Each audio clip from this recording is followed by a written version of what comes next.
Oke, Assalamualaikum warahmatullahi wabarakatuh. Kita kembali lagi dengan saya Helmi Irawan dan kali ini kita dalam pelajaran Matematika Wajib untuk kelas 12. Untuk materi kita hari ini yaitu tentang kedudukan titik, garis, dan bidang pada ruang atau secara ringkasnya kita akan membahas tentang materi dimensi 3. Ada yang sedikit berbeda dari video yang biasa saya tampilkan kali ini. Biasanya hanya tampilan handwriting ya, tapi kali ini saya akan tambahkan facecam. Jadi supaya sambil memutar video nanti bisa sambil dijelaskan. Jadi supaya lebih paham gitu ya dibanding hanya dengan menggunakan handwriting.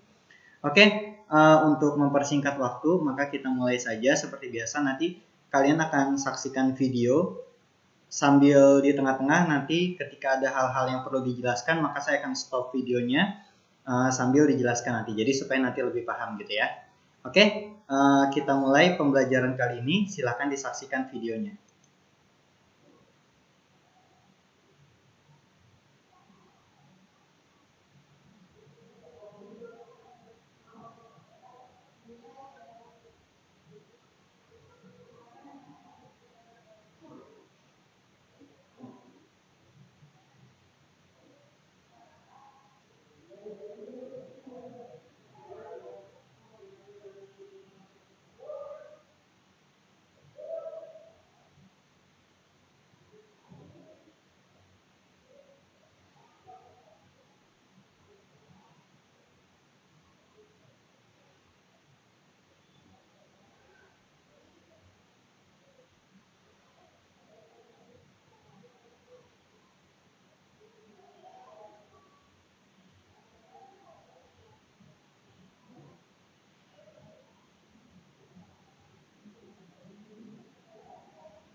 Oke, jadi kita akan, sebelum kita mempelajari tentang kedudukan, maka kita harus mengenal dulu apa itu titik, apa itu garis, dan apa itu bidang. Maka dari itu kita akan bahas tentang pengertian titik, garis, dan bidang.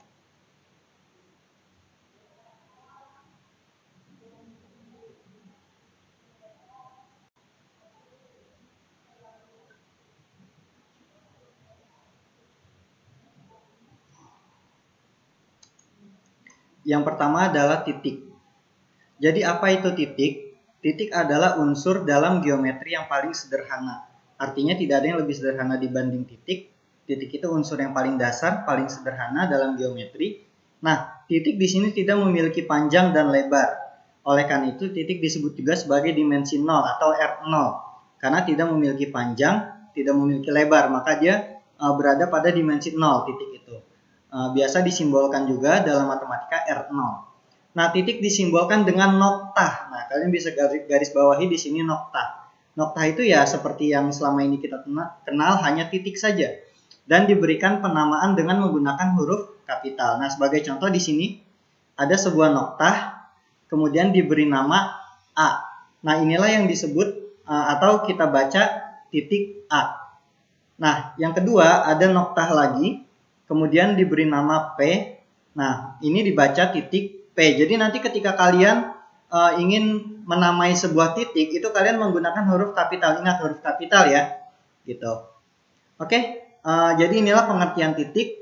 Titik itu unsur yang paling sederhana, tidak memiliki panjang dan lebar, disebut juga dimensi 0. Penamaannya dengan menggunakan huruf kapital dan simbolnya adalah dengan menggunakan noktah.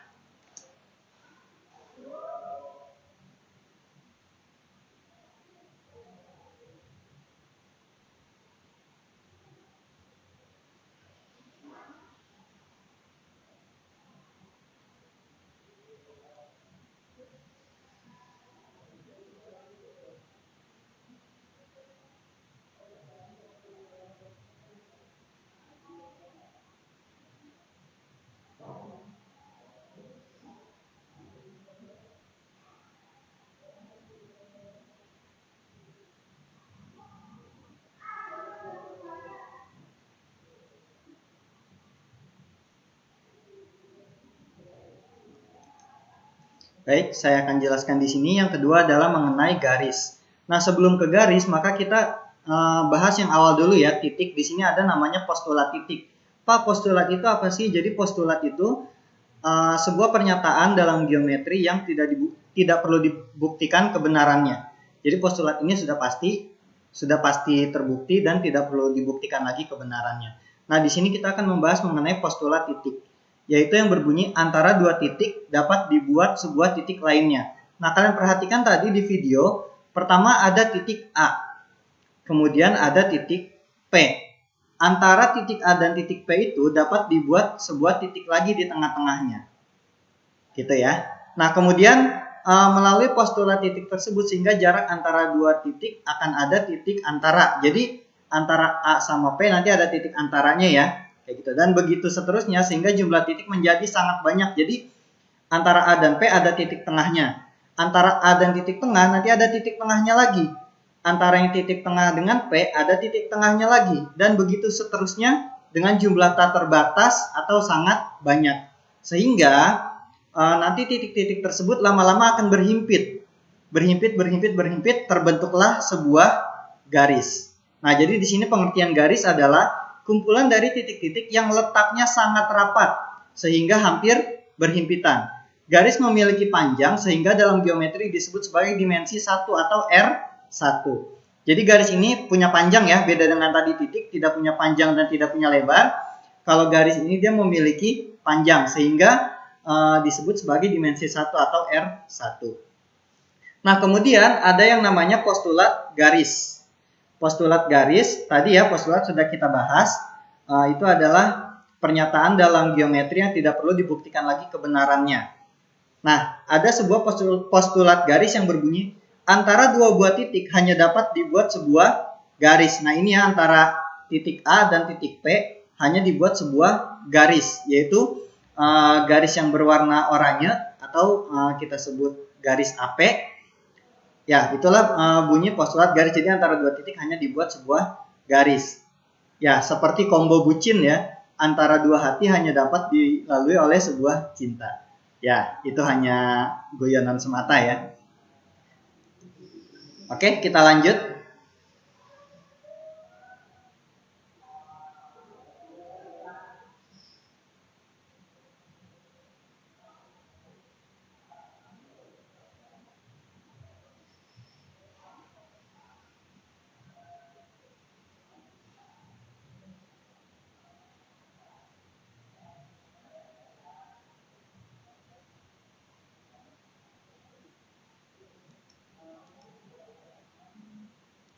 Oke, yang selanjutnya adalah bidang.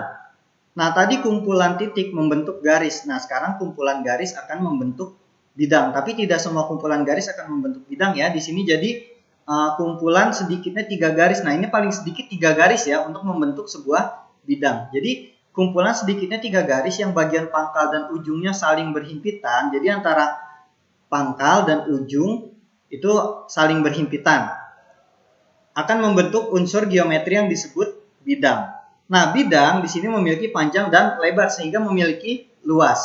Oleh karena itu, bidang dalam geometri disebut juga dimensi 2 atau R2. Nah, kalau kita pernah pelajari di sebelumnya, bidang itu bisa kita nyatakan letaknya menurut koordinat sumbu X dan sumbu Y. Masih ingat kan ya tentang koordinat kartesius? Kalau misalkan yang lupa, berarti bisa dibuka lagi materi sebelumnya, atau kalau yang lupa juga balik lagi aja ke SMP ya, karena ini materi SMP. Oke, kita lanjut.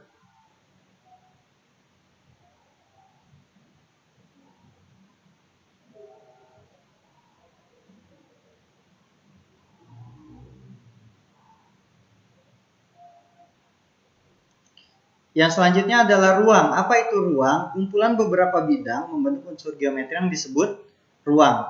Ruang memiliki panjang, lebar, dan tinggi sehingga memiliki volume. Oleh karena itu, ruang dalam geometri disebut juga dimensi 3 atau R3. Dalam koordinat kartesius, bidang terletak menurut sumbu X, sumbu Y, dan sumbu Z. Ini sesuai dengan apa yang pernah kita pelajari di kelas 10 ya MTK peminatan, itu tentang vektor. Jadi, vektor itu kan ada vektor di R2, ada vektor di R3. Nah, itu sesuai dengan apakah dia berada pada bidang atau ruang. Kemudian letaknya menurut koordinat kartesius itu Kalau misalkan R2 hanya sumbu X dan sumbu Y, tapi kalau R3 ada sumbu X, sumbu Y, dan sumbu Z. Atau secara pengertian memiliki panjang, memiliki lebar, dan juga memiliki tinggi.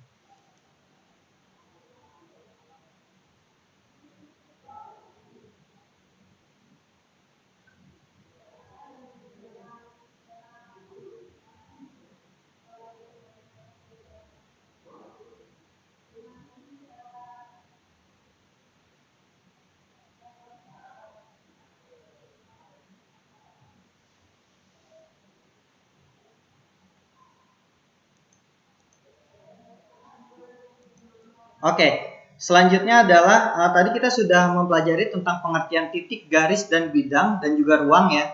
Sehingga kita di sini akan mempelajari mengenai kedudukannya atau posisinya. Nah, di sini yang pertama kita akan mempelajari kedudukan antara titik terhadap garis. Nah, di sini ada dua posisi ya. Yang pertama itu terletak di luar garis, atau di sini titik P terletak di luar garis jika titik P tersebut tidak dilalui perpanjangan garis AB. Atau simpelnya bisa kita lihat di gambar di sini. Ini ada sebuah garis AB, kemudian ada sebuah titik P. Titik P ini kan adanya di luar garis AB ya. Oleh karena itu kedudukan titik P terhadap garis AB ini di luar. Jadi titik P ini terletak di luar garis AB. Nah, kemudian yang kedua, titik P terletak pada garis AB jika titik P tersebut dilalui perpanjangan garis AB. Bisa kita lihat di gambar, ini ada sebuah garis AB, kemudian ada titik P, di mana titik P ini terletak pada garis AB. Oleh karena itu, jadinya titik P ini terletak pada garis AB. Gitu. Jadi, di sini kesimpulannya kedudukan titik terhadap garis ada dua posisi ya. Yang pertama titik P terletak di luar garis, yang kedua titik P terletak pada garis. Oke, kita lanjut.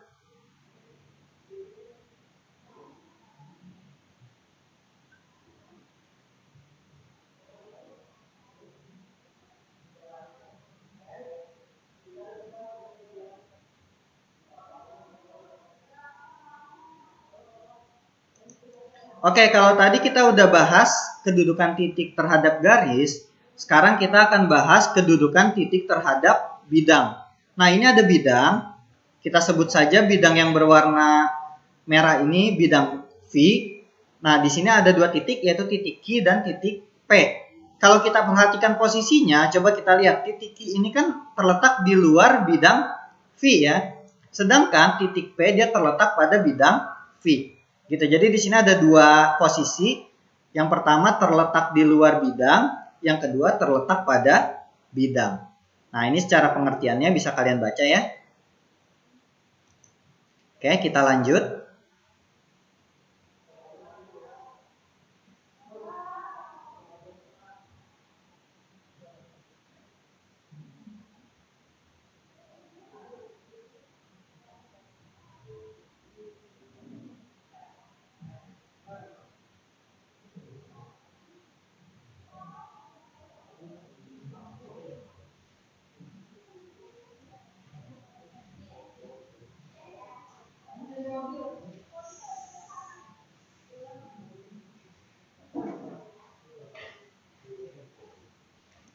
Oke, jadi selanjutnya adalah kedudukan garis terhadap garis. Di sini ada tiga posisi ya. Yang pertama berhimpit.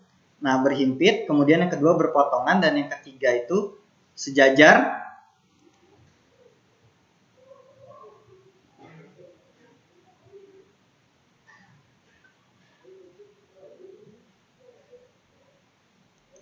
Dan yang keempat yaitu bersilangan. Nah, di sini ada pengertiannya. Bisa kalian baca. Yang pertama berhimpit dulu. Jika dua garis memiliki dua atau lebih titik persekutuan. Nah, tadi kalian lihat di animasinya ya. Pertama-tama ada sebuah garis berwarna ungu. Kemudian ada lagi garis yang berwarna hitam. Kalau kita perhatikan antara garis yang berwarna ungu dan yang berwarna hitam, itu berada pada posisi yang sama. Dan ukuran kedua garis ini pun memiliki ukuran yang sama, yaitu panjangnya sama ya. Oleh karena itu, dua garis ini dikatakan berhimpitan karena masing-masing dari titik persekutuannya itu adalah sama gitu. Oke, yang kedua ada berpotongan. jika dua garis memiliki tepat satu titik persekutuan. Nah, ini nanti bedakan ya antara yang berhimpit dan berpotongan. Kalau berhimpit, ini hampir semua titik-titiknya itu merupakan titik persekutuan. Sedangkan kalau yang berpotongan, ini titik persekutuannya hanya satu. Bisa kalian lihat di sini ada garis yang berwarna hijau dan ada garis yang berwarna ungu.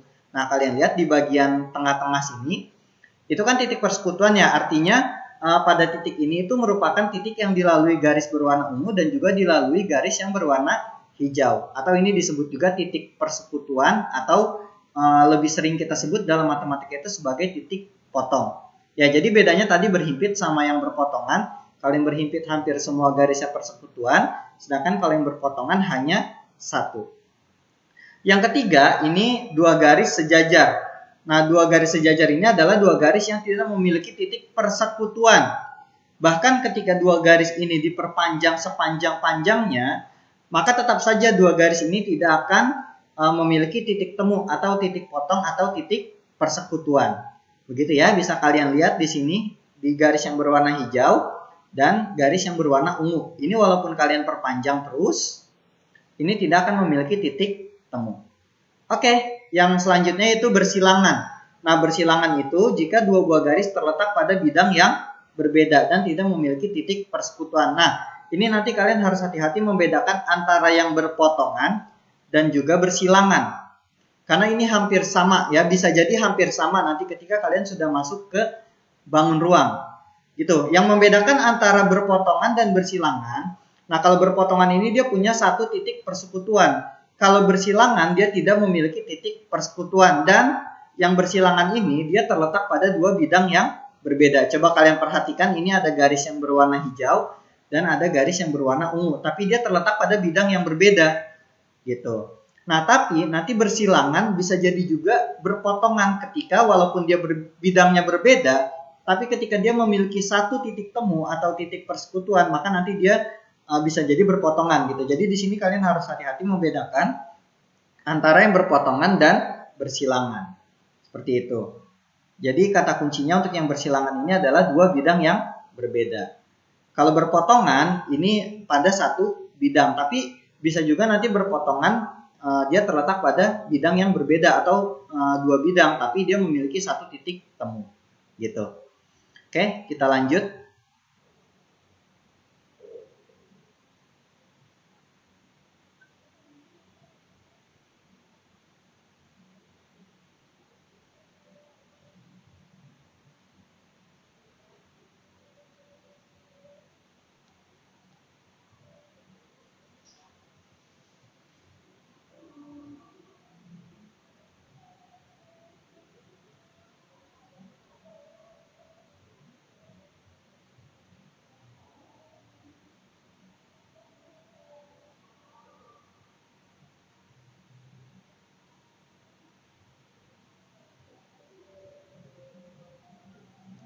Oke, yang selanjutnya adalah kedudukan garis terhadap bidang. Ini ada 3 posisi ya. Yang pertama, garis terletak pada bidang. Bisa kalian lihat di sini, ini ada bidangnya, kemudian garisnya terletak pada bidang. Yang kedua, garis sejajar bidang. Nah, kalau garis sejajar bidang, ini di bagian bawah ada bidangnya, kemudian ada sebuah garis, tapi dia terletak di bagian atasnya. Jadi ada di atas bidang ya, di atas atau di bawah gitu, bisa juga di bawah nanti. Tapi ini tidak terletak pada bidangnya, karena kalau terletak pada bidangnya nanti jadi kayak yang pertama ya kasusnya gitu. Jadi di sini garis sejajar bidang itu antara bidang dan garis berada pada posisi yang sejajar, bisa di bagian atasnya atau di bagian bawahnya sehingga membentuk garis tegak lurus. Yang selanjutnya garis memotong bidang atau ini bisa kita katakan juga menembus ya. Kalian bisa lihat di sini ada sebuah bidang, kemudian ada sebuah garis di mana garis ini menembus bidang.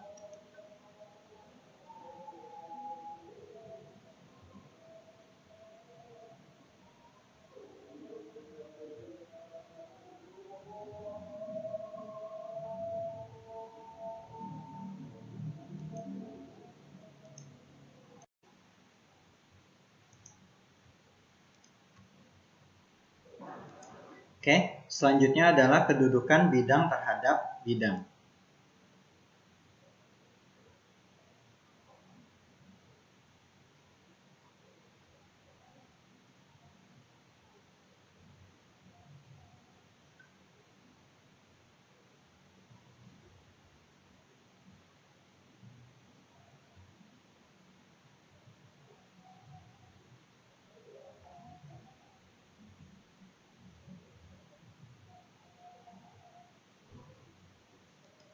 Oke, di sini kedudukan bidang terhadap bidang, di sini ada 3 posisi ya. Yang pertama itu berhimpit, yang kedua adalah sejajar, dan yang ketiga adalah berpotongan. Nah, coba kalian lihat kalau yang berhimpit ini antara satu bidang dan bidang yang lain itu saling tumpang tindih ya.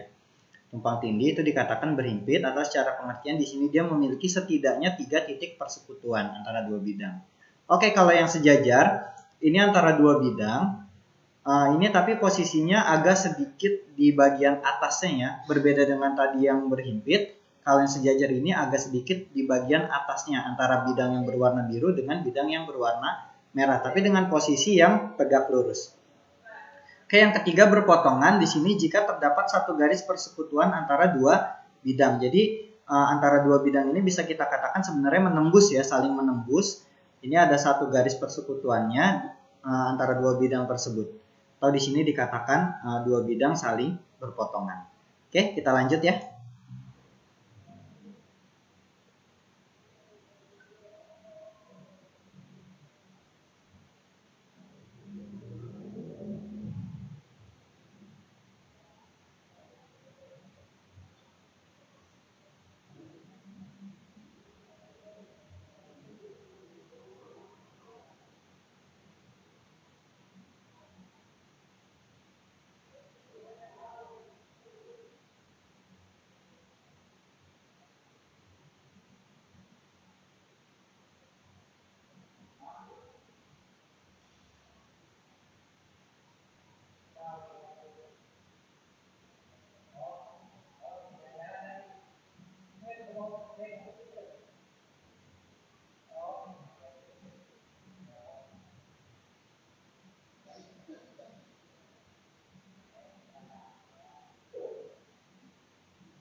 Oke, yang selanjutnya ada contoh soal ya. Jadi untuk memperkuat pemahaman, maka di sini saya sajikan sebuah contoh.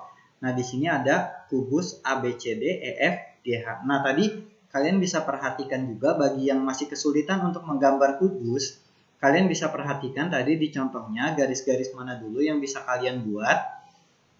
Nah, di contoh tadi dibuat dulu bagian depan ya. Kemudian nanti baru yang ABFE ini ABFE dibuat terlebih dahulu. Jangan lupa karena kubus itu semua sisinya sama panjang atau bidangnya ini merupakan sebuah persegi. Baru kemudian buat yang ini EH, kemudian buat HG, buat FG, GC, BC, dan terakhir untuk yang tampak belakang ini kita buat dengan garis putus-putus gitu ya. Nah, kalau misalkan kalian mau lebih simetris, saya ada sebuah tips ya. Jadi kalian buat dulu bidang bagian depan misalnya dengan ukuran 6 cm kali 6 cm. Jadi panjangnya 6 cm, lebarnya 6 cm. Kemudian kalau kalian mau rapi, maka untuk bagian yang miring EH, FG, dan BC ini kalian yaitu setengahnya. Jadi kalau misalkan tadi kalian AB-nya 6, maka nanti untuk EH-nya kalian 3 cm. Kemudian kalian buat agak miring. Nah, setelah buat EH, kalian buat HG. Nah, HG ini ukurannya sama ya, 6 cm. Jadi, setelah buat ABFE dengan ukuran 6 cm kali 6 cm, kalian buat EH dengan ukuran 3 cm. Setelah itu, buat dulu HG dengan ukuran 6 cm. Nah, otomatis kalau kalian buat EH 3 cm, HG 6 cm, maka nanti otomatis FG-nya juga akan 3 cm. Dan gambar kalian akan menjadi lebih bagus atau simetris ya. Setelah FG, baru kalian tarik garis GC. Nah, GC ini juga sama ukurannya 6 cm. Baru kemudian kalian tarik BC. Nah, BC ini juga sama dengan FG, ukurannya setengahnya yaitu 3 cm. Nah, setelah jadi, baru kalian buat bagian yang tampak belakang. Buat HD, DC, dan AD. HD sama 6 cm, DC 6 cm, dan AD 3 cm. Nah, itu contoh kasus aja ya. Saya contohkan untuk kubus yang berukuran 6 cm kali 6 cm. Kenapa perlu saya kasih tips di sini? Karena pengalaman-pengalaman sebelumnya, bahkan kelas 12 itu banyak yang masih kesulitan menggambar kubus. Atau bisa menggambar kubus tapi hasilnya kurang simetris atau kurang bagus gitu ya. Jadi di sini saya kasih tips bagaimana cara menggambar kubus supaya hasilnya bagus gitu ya. Jadi tadi untuk skala atau rasionya perlu diperhitungkan. Oleh karena itu, untuk materi dimensi 3 kalian harus siap penggaris ya. Ini bagian yang sangat penting, penggaris itu. Kenapa? Karena nanti di sini kalian akan menggambar beberapa bangun ruang. Yang paling sering digambar antara lain kubus, balok, dan ada juga nanti limas, gitu ya. Jadi di sini penggaris sangat diperlukan dan skalanya juga kalau bisa diperhitungkan tujuannya apa supaya nanti gambarnya kelihatan bagus. Kenapa perlu kita gambarnya itu kelihatan bagus supaya nanti kalau kita udah masuk ke perhitungan, misalkan jarak antara titik dengan garis itu gambarnya terlihat. Kalau misalkan kalian gambarnya kurang bagus, nanti jadi ada garis yang bertumpuk, kemudian ada bagian tampak belakang yang nggak terlihat, dan lain-lain sebagainya ya. Oleh karena itu di sini sebelum kita ke bagian yang lebih rumit, menggambar kubus ini juga merupakan satu bagian yang penting. Nah tadi sudah saya sebutkan tipsnya atau caranya bagaimana cara menggambar kubus supaya hasilnya simetris atau bagus gitu ya. Oke, kita lanjut ke soalnya. Di sini berdasarkan kubus ABCDFGH di samping, sebutkan pasangan. Nah, yang pertama rusuk-rusuk kubus ABCDFGH. Nanti kalian diminta untuk menyebutkan rusuk-rusuknya ya.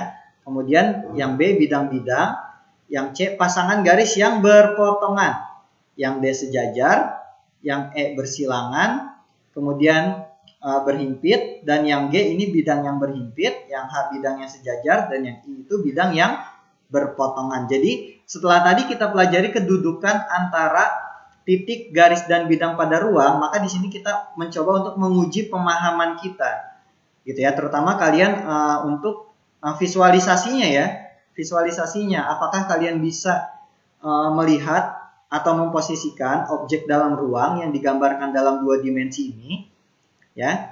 Kalau bisa melihat berarti kalian kemampuan visualnya sudah hebat. Jadi nanti untuk masuk ke perhitungan dan untuk contoh-contoh soal berikutnya itu otomatis akan lebih mudah. Baik, mungkin untuk mempersingkat waktu ya kita lanjutkan lagi untuk jawabannya. Ini soal-soalnya ya. Kita lanjut lagi untuk videonya.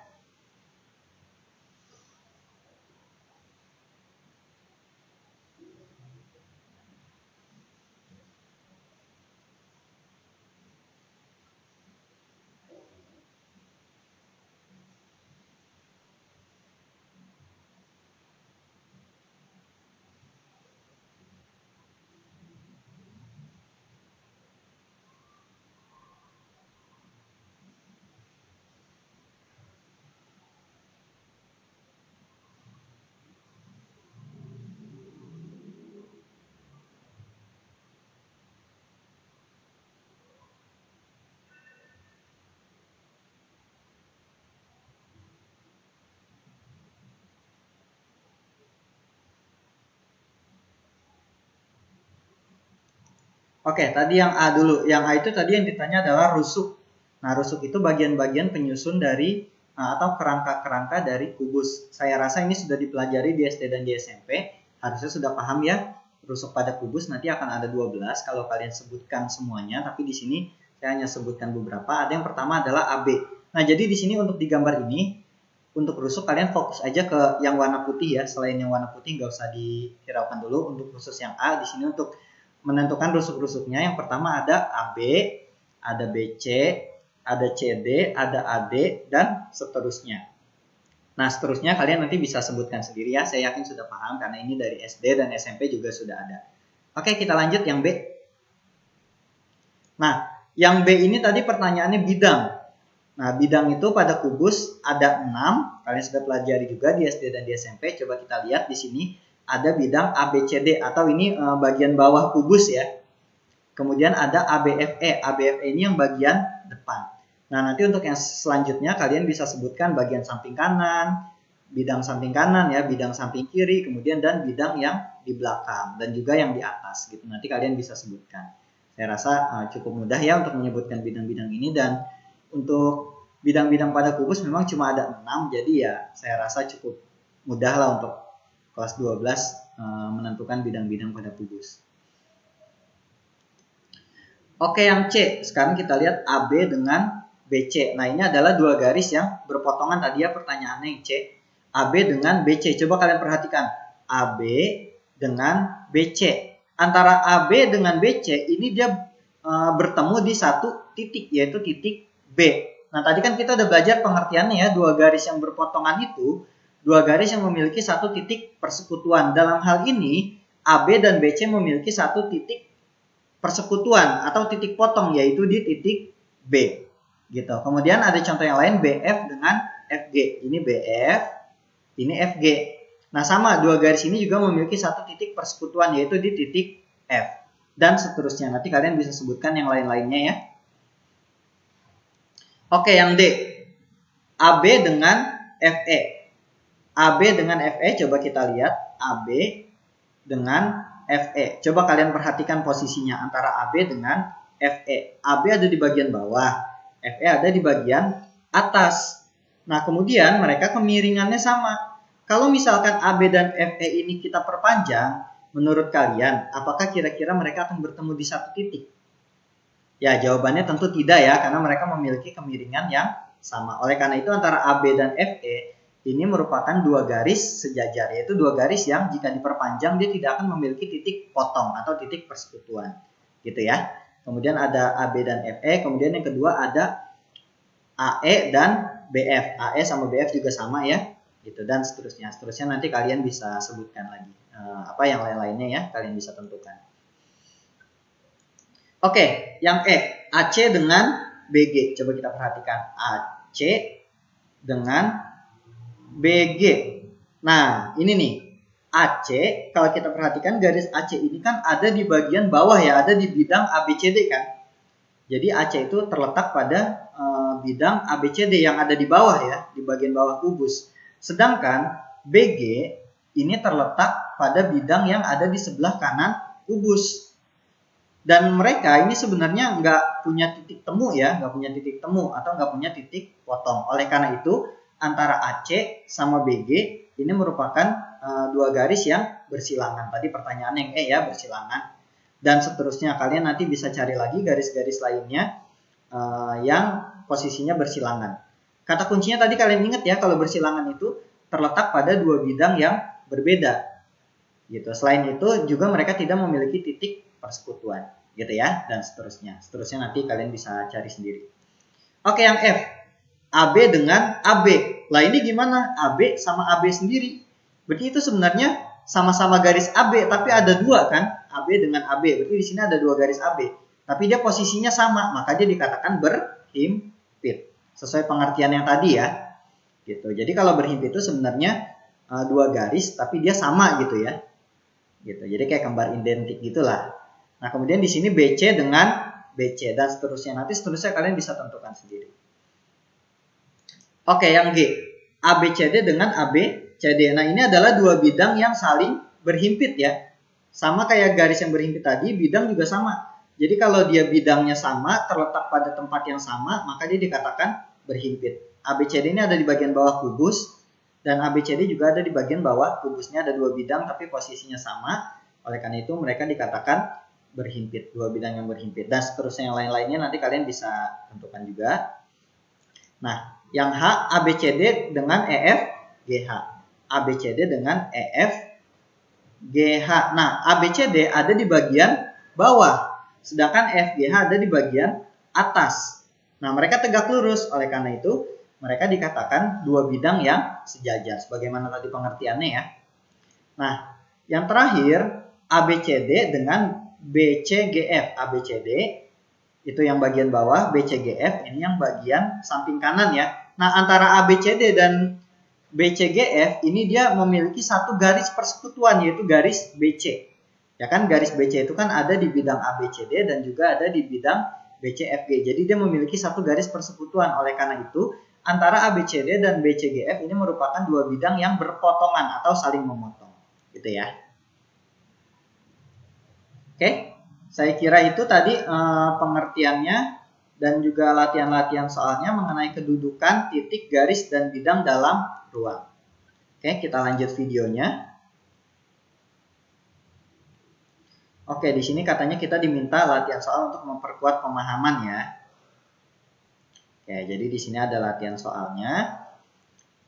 Ya, jadi untuk memperkuat pemahaman kalian, di sini saya sajikan sebuah latihan soal, tapi latihan soalnya masih soal yang tadi ya. Jadi soal yang sama, tapi nanti kalian harus menyebutkan sesuai dengan pertanyaan, tapi dengan catatan harus berbeda dengan yang tadi dicontoh ya. Gitu. Jadi kalau misalkan tadi dicontoh disajikan beberapa, kalian tulis yang lainnya, jangan yang dicontohnya lagi diulangi gitu ya, biar paham gitu maksudnya. Gitu. Oke, ini kita saksikan dulu animasinya nih, sedang menggambar kubus. Pak, kok lama sih gambar kubusnya? Ya, menggambar kubus itu memang butuh proses ya, karena di sini supaya gambarnya simetris. Gitu. Nanti kalian juga akan merasakan kok menggambar manual ya. Nah, di sini ada pertanyaan-pertanyaannya. Kurang lebih sama ya dengan yang tadi. Ditanya rusuk-rusuk, kubus ABCD, bidang-bidang, pasangan garis yang berpotongan, sejajar, bersilangan, dan seterusnya. Hampir mirip kayak yang tadi. Cuma itu ya yang perlu kalian garis bawahi nanti. Yang kalian tuliskan di sini kalau bisa jangan sama dengan yang ada di contoh ya. Karena itu kan udah ada di contoh. Jadi biar kalian lebih paham, kalian sebutkan yang lainnya. Nah, yang membedakan di sini ada bagian J, critical thinking atau berpikir kritis ya. Kalian di sini harus kritis. Saya latih kalian berpikir kritis. Nah, coba di sini kalian perhatikan apakah garis DB dengan garis BG. DB ini yang berwarna oranye dan garis BG merupakan dua garis yang berpotongan atau bersilangan. Jelaskan alasan dari pendapatmu. Jadi, kalau kalian mengatakan antara DB dan BG itu berpotongan, kalian jelaskan alasannya apa. Begitu juga kalau yang menyatakan bahwa antara DB dan BG ini dua garis yang bersilangan. Kalian harus jelaskan alasannya. Gitu ya. Jadi biar kalian kritis, biar kalian lebih paham. Nah, walaupun ini cuma sekedar posisi, tapi ini penting karena nanti kalau kita udah masuk ke soal yang lebih kompleks dan mengenai perhitungan, itu nanti posisi ini sangat penting. Gitu ya. Jadi selain teknik menggambar, kemampuan kita menempatkan itu atau memposisikan atau paham posisi itu juga sangat penting nanti supaya kita nggak bingung gitu ya.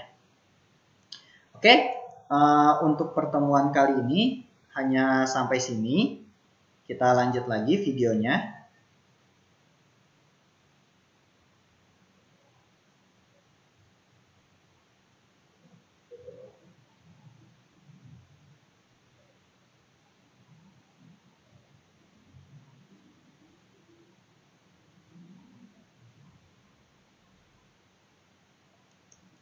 Oke, untuk hari ini sampai di sini dulu pertemuannya. Kita akan lanjut lagi di pertemuan berikutnya tentang jarak ya. Jadi jarak antara titik dengan titik, titik dengan garis, titik dengan bidang, kemudian garis dengan garis, garis dengan bidang, dan bidang dengan bidang. Nah, nanti di materi selanjutnya kita nggak hanya membahas tentang kedudukan dan teknik menggambar, tapi kita sudah masuk ke perhitungan. Oleh karena itu, pada pertemuan sebelumnya saya sudah minta kalian untuk membuat rangkuman tentang teorema Pitagoras ya, tentang teorema Pitagoras, kemudian tentang diagonal ruang, diagonal sisi, pada kubus, pada balok dan lain-lainnya. Nah, nanti yang sudah kalian rangkum itu akan kita gunakan lagi. Selain itu juga nanti kita akan gunakan luas segitiga ya, yang kita belajar di SD yang alas kali tinggi per 2, juga nanti akan kita gunakan. Kemudian juga ada aturan kosinus ya, dan aturan sinus, terutama aturan kosinus yang sering digunakan itu. Nah, oleh karena itu di awal saya minta kalian untuk merangkum tujuannya apa. Tujuannya adalah ketika nanti kita sudah mulai memasuki perhitungan, itu materi-materi yang sebelumnya kalian rangkum itu akan kita gunakan. Gitu. Jadi ya mudah-mudahan bagi kalian yang merangkumnya benar-benar sepenuh hati, benar-benar dibaca, mudah-mudahan itu akan membantu kalian. Tapi yang merangkumnya sekedar nyatet atau yaudah yang penting ngumpulin tugas gitu kan ya. Ya tentunya nanti mudah-mudahan dalam perjalanannya bisa sambil dipahami gitu ya. Mungkin sekian dari saya, kurang lebihnya mohon maaf. Wallahul muwaffiq ila aqwamit thoriq. Wassalamualaikum warahmatullahi wabarakatuh.